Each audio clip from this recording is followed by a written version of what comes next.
100 शब्द प्रति minute. Dictation start करते हैं 5 सेकंड बाद।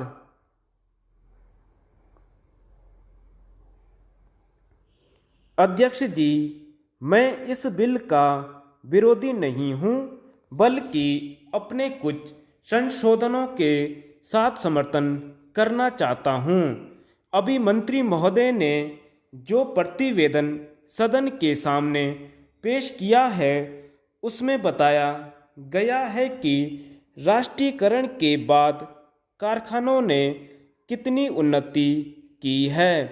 मैं कहना चाहता हूं कि राष्ट्रीयकरण से पहले जिस ट्रैक्टर की कीमत 15,000 थी, राष्ट्रीयकरण के बाद उसकी कीमत दुगुनी हो गई है।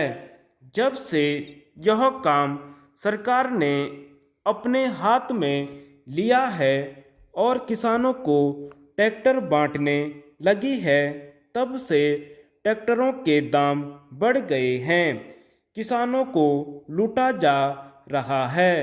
यह सब राष्ट्रीयकरण का परिणाम हुआ है।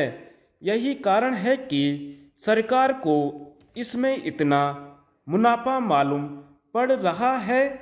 यह मनमानी कीमत किसानों से वसूल कर रहे हैं। उसके बाद ये प्रसन्नता प्रकट करते हैं कि राष्ट्रीयकरण के बाद इतना अधिक अच्छा इंतजाम हुआ है। जितने दाम बढ़े हैं, उस हिसाब से तो इन कारखानों को करोड़ों रुपए का लाभ होना चाहिए था।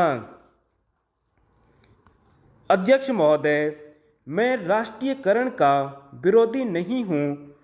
मंत्री बनने से पहले वे हम लोगों के बीच भाषण देना शुरू करते थे, तो यदि 1 घंटा भाषण देते थे तो आधा घंटा तालियां बजती रहती थीं। लेकिन मंत्री बनने के बाद हमने इनका उसी प्रकार का भाषण नहीं सुना।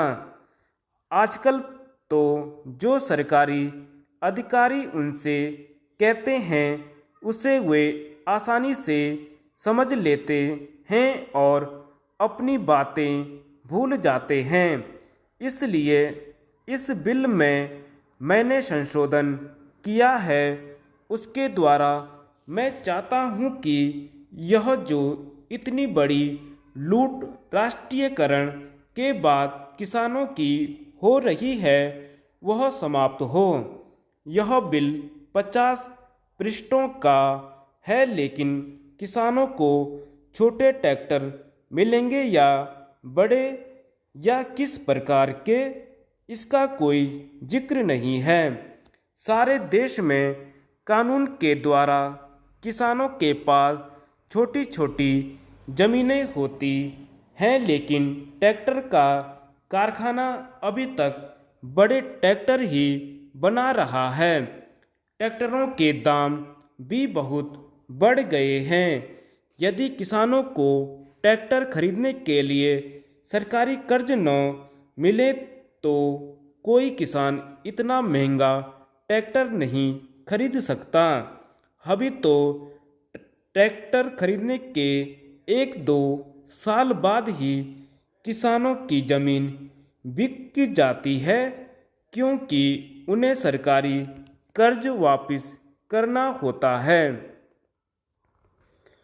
यद्यपि मैं इस बिल का समर्थन करता हूं, लेकिन मंत्री महोदय से यह कहना चाहता हूं कि इस पर जनता की राय ली जाए।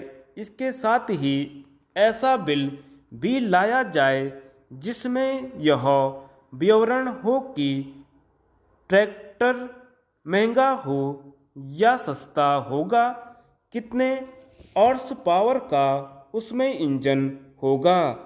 इस बिल में यह भी प्रावधान होना चाहिए कि राष्ट्रीयकरण के बाद जो भ्रष्टाचार या लापरवाही बढ़ गई है, उसको कैसे मिटाया जाएगा।